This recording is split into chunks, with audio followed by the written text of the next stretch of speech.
Hello good morning दोस्तों। Welcome back to new good way. आज है दोस्तों 20 मई 2022 और 20 मई 2022 के जो भी डेली करंट अफेयर्स के क्वेश्चन बनते हैं इन्हें हम आज डिटेल से डिस्कस करेंगे। तो 20 मई को कौन सा दिवस मनाया जाता है? तो 20 मई को विश्व मधुमक्खी दिवस या वर्ल्ड बी डे के रूप में मनाया जाता है और ये विश्व स्तर पर मनाया जाने वाला एक दिवस है। और 20 मई को जो मधुमक्खी पालन के जो प्रणेता थे एंटोन जानसा, उनका जन्म हुआ था जो 1734 में स्लोवेनिया में हुआ था। और मधुमक्खी दिवस का उद्देश्य है कि जो पारिस्थितिक तंत्र है उसमें मधुमक्खी की जो भूमिका उसको स्वीकार करना और दुनिया के खाद्य उत्पादन में लगभग 33% मधुमक्खियां उन पर यह निर्भर करता है। और इसलिए ये जैव विविधता के संरक्षण और प्रकृति में एक पारिस्थितिक तंत्र संतुलन है बनाए रखने और प्रदूषण को कम करने में सहायक है। और आज की वीडियो की आपको पीडीएफ चाहिए तो आप हमारे टेलीग्राम ग्रुप से इस वीडियो की पीडीएफ है वो प्राप्त कर सकते हैं।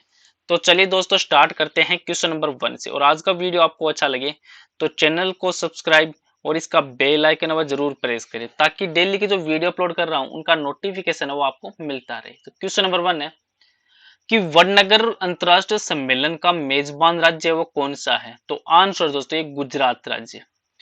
जो गुजरात के प्रेजेंट है मुख्यमंत्री हैं भूपेंद्र पटेल। इन्होंने केंद्रीय सांस्कृतिक मामलों के मंत्रालय के सहयोग से गांधीनगर में वडनगर अंतर्राष्ट्रीय सम्मेलन का उद्घाटन किया था। और अंतर्राष्ट्रीय संग्रहालय दिवस पर जो गुजरात सरकार ने वडनगर शहर को विश्व स्तरीय विरासत पर्यटन स्थल बनाने की घोषणा वो भी की थी। और वडनगर है वो अपने स्मारक, कलाकृति और पुरातात्विक और ऐतिहासिक विरासत के लिए जाना जाता है। और वडनगर है वो प्रधानमंत्री नरेंद्र मोदी का जन्म स्थान भी है। अब गुजरात राज्य, तो गुजरात राज्य के हिसाब से निम्न इंपॉर्टेंट फैक्ट और बनते हैं एग्जाम की दृष्टि से। जैसे गुजरात राज्य की स्थापना हुई थी 1 मई 1960 को। और भारत की पहली जो आईएफएससी गिफ्ट सिटी है वो गांधीनगर में शुरू हुई थी। और गुजरात की जो प्रमुख नदी है वो नर्मदा, ताप्ती, माही, साबरमती और दमन और गंगा है। और गुजरात राज्य का प्रमुख लोक नृत्य है गरबा और रास। और गुजरात राज्य है तो यहाँ में फसल उत्पादन में अग्रणी फसल है वो मूंगफली और कपास की है। और गुजरात राज्य के प्रथम मुख्यमंत्री थे डॉक्टर जीवाराम मेहता। और गुजरात राज्य की जीवन रेखा नर्मदा नदी को कहा जाता है। और गुजरात के भुज में जो एक भूकंप आया था वो भारत का सबसे भूकंप माना जाता है जो 26 जनवरी 2001 को आया था। और गुजरात राज्य की सबसे लंबी नदी है भादर नदी। अब गुजरात है तो ये पश्चिमी भारत में स्थित एक राज्य है और इसकी उत्तरी पश्चिमी सीमा जो अंतरराष्ट्रीय सीमा जिसे आप मैप में देख सकते हैं गुजरात राज्य को, जो पाकिस्तान से लगते हैं। और राजस्थान और मध्य प्रदेश है वो गुजरात के उत्तर और उत्तर पूर्व में स्थित है। और महाराष्ट्र है वो गुजरात राज्य के दक्षिण में। और गुजरात राज्य की राजधानी है दोस्तों गांधीनगर। गांधीनगर वो गुजरात राज्य की राजधानी है। और गुजरात राज्य के प्रेजेंट मुख्यमंत्री हैं भूपेंद्र भाई पटेल और राज्यपाल आचार्य देवव्रत। और गुजरात राज्य की स्थापना हुई थी 1 मई 1960 को इसकी स्थापना हुई थी। और प्रेजेंट टाइम में गुजरात राज्य में टोटल जिले हैं 33। नेक्स्ट क्वेश्चन है क्वेश्चन नंबर 2 कि भारत के दूरसंचार जो मंत्री हैं अश्विनी वैष्णव, इन्होंने किस पोर्टल को लॉन्च किया है? तो आंसर दोस्तों एक गति शक्ति संचार को लॉन्च किया। जो भारत के दूरसंचार मंत्री हैं अश्विनी वैष्णव, इन्होंने गति शक्ति संचार पोर्टल है इनको लॉन्च किया। और ये पोर्टल है वो टावरों की स्थापना, फाइबर तारों को बिछाने और आगामी जो 5G रोल आउट को बढ़ावा देने के लिए एक तेज और केंद्रीकृत करने के लिए इसको लॉन्च है वो किया गया। और इस पोर्टल को राष्ट्रीय ब्रॉडबैंड मिशन के जो विजन क्षेत्र हैं उनके साथ ही इसके लिए विकसित है वो किया गया है। नेक्स्ट क्वेश्चन है क्वेश्चन नंबर 3 कि संयुक्त राष्ट्र महासभा जो यूएनजीए है उन्होंने गुप्त मतदान में चेक गणराज्य को संयुक्त राष्ट्र मानवाधिकार परिषद है उसमें किस देश को रिप्लेस करने के लिए चुना है? तो आंसर दोस्तों रूस देश को।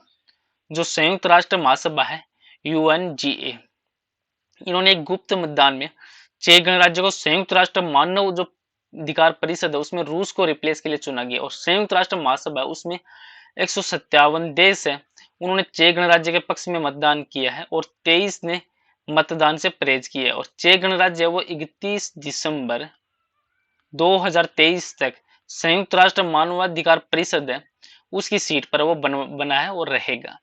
अब रूस है तो रूस पूर्वी यूरोप और उत्तरी एशिया का सबसे बड़ा देश है जिसे आप मैप में देख सकते हैं। और रूस की राजधानी है दोस्तों मॉस्को। मॉस्को रूस की राजधानी है। और प्रेजेंट टाइम राष्ट्रपति हैं व्लादिमीर पुतिन और प्रधानमंत्री हैं दिमित्री मेदवेदेव और मुद्रा है दोस्त की रूस की मुद्रा है रूबल।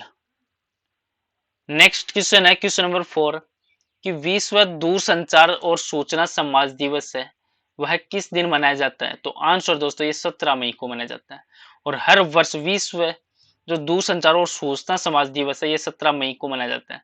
जो विश्व दूरसंचार दिवस है वह पहली बार सन 1969 में मनाया गया था और इस साल विश्व दूरसंचार दिवस की जो थीम है वो रखी गई थी digital technologies for old person and healthy ageing, जिसमें विश्व दूरसंचार दिवस का मुख्य उद्देश्य है कि सुदूर और जो ग्रामीण क्षेत्र में रहने वाले लोगों के लिए सूचना और संचार दोनों को आसानी से सुलभ करना।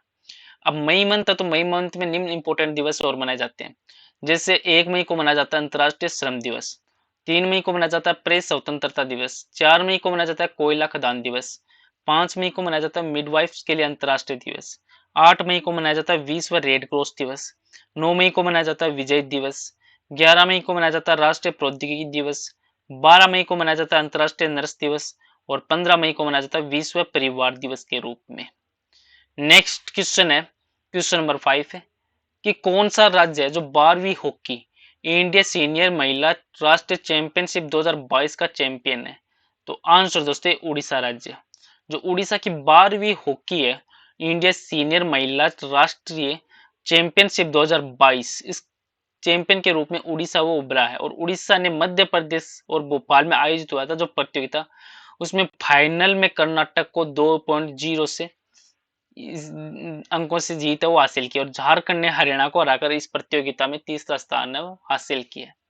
अब उड़ीसा है तो उड़ीसा को ये भारत के पूर्वी तट पे स्थित एक राज्य है जिसको आप मैप में देख सकते हो। उड़ीसा के उत्तर में झारखंड, उत्तर पूर्व में पश्चिम बंगाल और दक्षिण में आंध्र प्रदेश और पश्चिम में छत्तीसगढ़ से घिरा हुआ और उड़ीसा के जो पूर्व में बंगाल की खाड़ी है।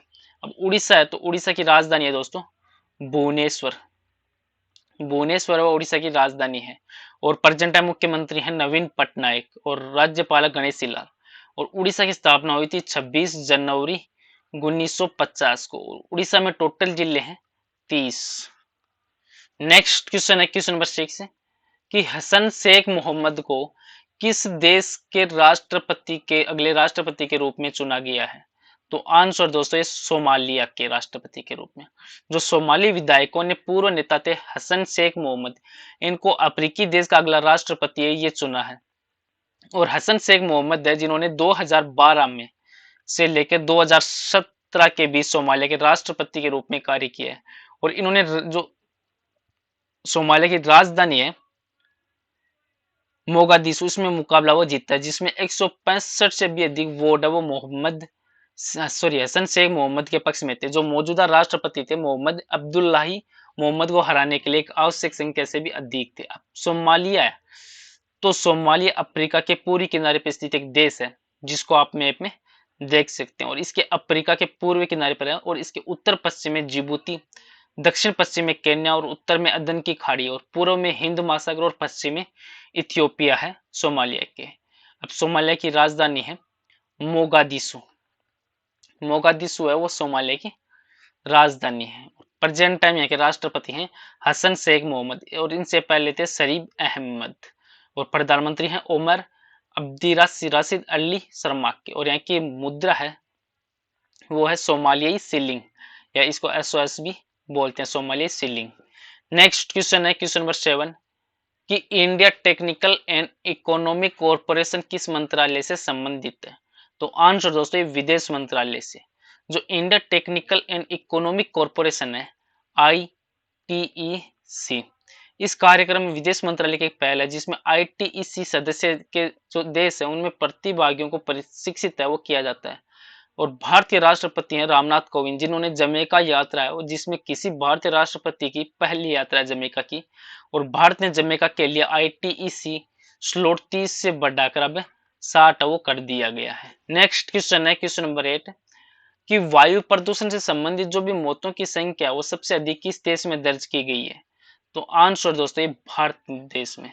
जो द लेसेंट प्लेनेटरी हेल्थ में प्रकाशित हुआ था प्रदूषण और स्वास्थ्य पर एक रिपोर्ट और इस रिपोर्ट के अनुसार 2019 में भारत में लगभग 16.7 लाख लोगों की मृत्यु है वो वायु प्रदूषण के कारण हुई थी, जो उस वर्ष देश में सभी मौतों का 17.8% है वो थी। और किसी भी देश की जो वायु प्रदूषण से संबंधित मौत है उनकी सबसे बड़ी संख्या। और भारत में वायु प्रदूषण से संबंधित जो भी अधिकांश मौतें हैं वो PM 2.0 प्रदूषण और बाकी घरेलू वायु प्रदूषण के कारण हुई है, जिसमें विश्व स्तर पर वायु प्रदूषण वो अकेले 66.7 लाख लोगों की जो मौत है उनमें योगदान है वो दिया है।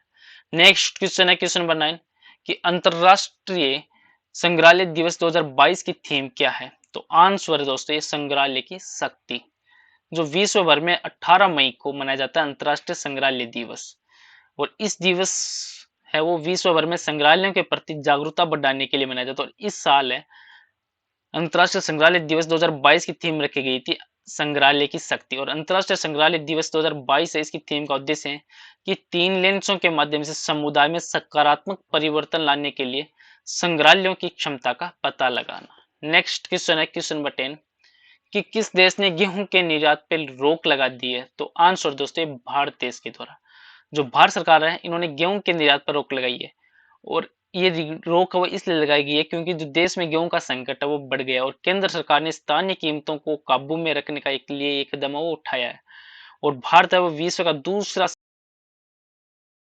रूस और यूक्रेन के बीच जो जंग हो रही है उस जंग के कारण गेहूं की जो अंतर्राष्ट्रीय कीमत में लगभग 40% की तेजी आई है। और इसी कारण से भारत से गेहूं का निर्यात बढ़ा है और मांग बढ़ने से स्थानीय स्तर पर और गेहूं एवं आटे की कीमतों में भारी तेजी है वो दर्ज की गई है। और आज का नेक्स्ट और लास्ट क्वेश्चन है जिसका आंसर आपको कमेंट बॉक्स में लिखना है कि झील में समाप्त हुए डेफलिम्पिक्स में भारतीय खिलाड़ियों ने बेहतरीन प्रदर्शन करते हुए कितने पदक वो अपने नाम किए हैं? तो इसका आंसर आपको दोस्तों कमेंट बॉक्स में लिखना है। और पीछे की वीडियो में आपको क्वेश्चन दिया था कि खादी के लिए भारत के पहले उत्कृष्टता केंद्र का उद्घाटन है वो किस राज्य में किया जाएगा? तो उसका आंसर था दोस्तों ये न्यू दिल्ली में, ऑप्शन नंबर डी। जो केंद्रीय सूक्ष्म और लघु उद्यम मंत्री हैं प्रेजेंट टाइम में नारायण राणे, इन्होंने नई दिल्ली में खादी के लिए एक उत्कृष्टता केंद्र का उद्घाटन वो किया है। चलो दोस्तों आज का वीडियो यहीं पे समाप्त करता हूँ। वीडियो आपको अच्छा लगे तो चैनल को सब्सक्राइब और इसका बेल आइकन है वो जरूर प्रेस करें और वीडियो को शेयर भी जरूर करें। Thank you all of you.